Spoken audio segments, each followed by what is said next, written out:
In this video, we're going to install a new Ubuntu Guest within VirtualBox.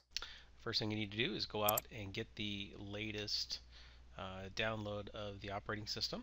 So you're going to want to go to ubuntu.com, and from here just click on the download link here in the tab, and we're just going to work with the desktop. So click on, select Ubuntu desktop. Now they got a couple different versions available here. They've got 12.10 and they've got the 12.04. Just go ahead and grab the 12.04 if you're doing this today. This video is a little older, then just grab whichever one you want. I'm using 12.04. That's what they call a long-term support release. So just click on to get whichever version you want. I believe the version of VirtualBox is for 32-bit, so just grab 32-bit, it'll be fine. And you can just click on the link not now, take me to the download. Give it a second, and then just go ahead and save it. Okay, let's create our new machine here in VirtualBox. So we're going to click on new, we're going to give it a name. We'll call this Ubuntu for GNS3. And the type is Linux, that's fine. Version Ubuntu is fine. Let's see what other options they got. Nope, that's perfect. Let's leave it with the defaults. Hit next. Memory, let's go ahead and kick this up to a gig. Yeah, it might be something you need to play around with, but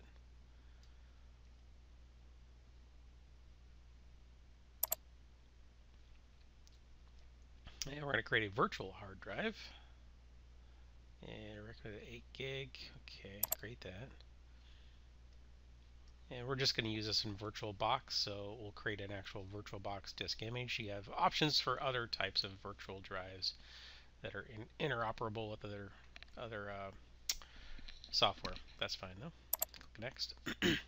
Dynamically allocated, which means it thinks it's 8 gig for now, but doesn't necessarily will take up 8 gig of space if you're not actually using it. So click next with dynamic is fine.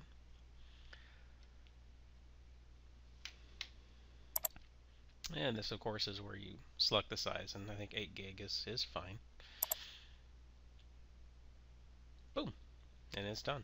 Now we'll just have some settings in here we might want to do to take a look at our machine. So click on settings, and we'll just go through these. So from here you can actually go back and make some of the changes that we initiated through the wizard under general. You just go through these and see what you need to change. Change the memory, change the boot order. Some settings I would have you check and change on display. I would turn on remote display if you're going to be running this from another machine. It'll just let you remote desktop to the virtual device, and you could select the port. That's the default port used for RDP, or what they call remote desktop protocol. But you could choose a different port here in case that might conflict with the actual RDP running on that machine or server, whatever you have the VirtualBox running on. I'll just turn it off for now. So storage, we need to add, this is the CD drive, the virtual CD drive, and what we're going to do is we're going to add the Ubuntu ISO that we downloaded. So it's basically in the CD slot, so that when we turn this machine on, it will install Ubuntu. So you select the disk here, say choose a virtual disk, and just go to wherever you've got them stored, where we downloaded it to. So I had it selected there. Open that. Shows right here. So that's what we got in the drawer. Okay, now let's jump down here to network. Now by default, it's going to have one network adapter turned on and enabled. I'm going to just shut that off for now. No, let me leave it on. But with NAT, that virtual machine will use the host machine. Host machine being the machine that the guest machine, or this Ubuntu operating system, sits behind the host machine. So it will actually use the host itself, the host IP address, to basically you can get out to the internet.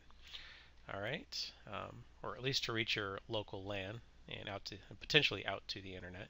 So actually, I'm going to go ahead and leave that on because during the install, we're probably going to want to do some updates, download whatever updates we need, and then at that point you can shut it, or disconnect it from the network, just so that you're protected.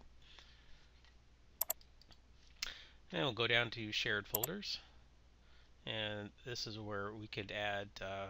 Basically, these are the folders on your host machine that you'll want accessible from your guest machine. So when you're connected to the Ubuntu and on the desktop, if you want to be able to move files between your physical machine and the guest machine, you can do that based on these directories you create here. If you get a warning down here about memory, you may want to go back to the System tab and maybe reduce some of the memory. But that's where that's done. I'll set up some folders a little later. So at this point, we're going to go ahead and start this machine, and we'll get another window that's going to pop up. So as soon as I start the guest machine, you get this initial warning that the guest machine is going to basically capture both the keyboard and the mouse.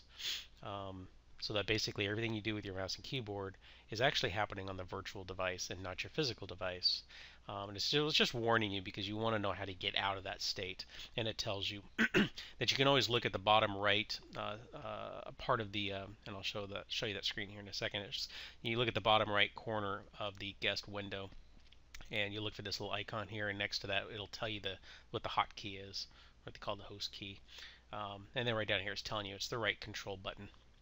So I'm going to hit OK. Move this window over here so you can see it, and here you can see right down here where that was. The virtual machine window is optimized to work in 32-bit color mode, and it's just more warnings. So at some point here, we'll go in and check and make sure it's set to 32-bit for our display. For now, I'm just going to say OK. I'll add another window that popped up as well. So what this is basically telling us is that it won't capture the mouse as the prior warning said it would, and telling us that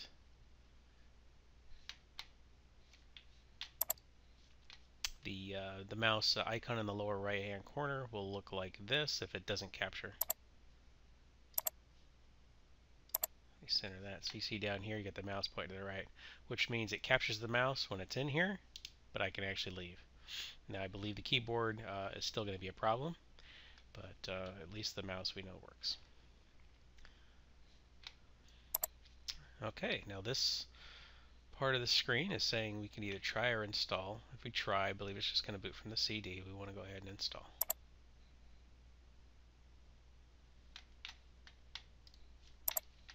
Alright, so it's just making sure that we have all this stuff, and this is the part I wanted you to go ahead and check, and as long as you got access to the internet, it'll go ahead and install updates while it's installing. Nice little feature. And now this is basically saying, should we do a full complete install or something else? And it does not see anything, no operating system on the disk. Now remember, we're talking about a virtual disk here. So this is going to erase the virtual disk. It's not going to erase the host disk. So we're okay. We're going to do a nice clean install, nothing else on it. So that's where that'll work. That's the 8.6 VirtualBox hard drive, virtual drive. The entire disk will be erased.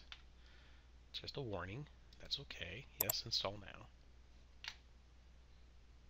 And there we go. Now we'll just wait for that to finish.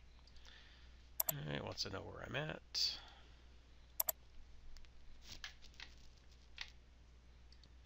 It wants to know the keyboard layout. And you just fill out your name and pick a username. That's fine. Me. Choose a password.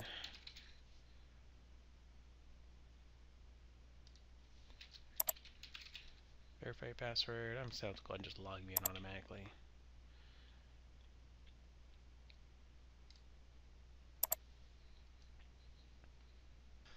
So I fast forwarded to the end of the installation, and we're going to want to restart now.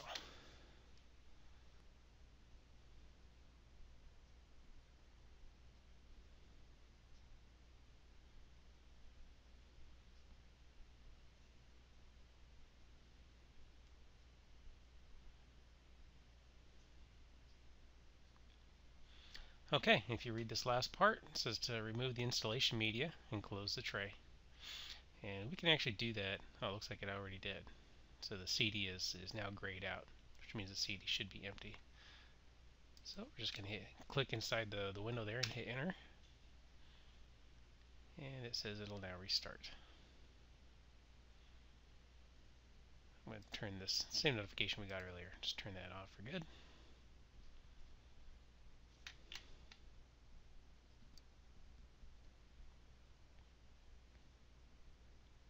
And here we are. Ubuntu is installed.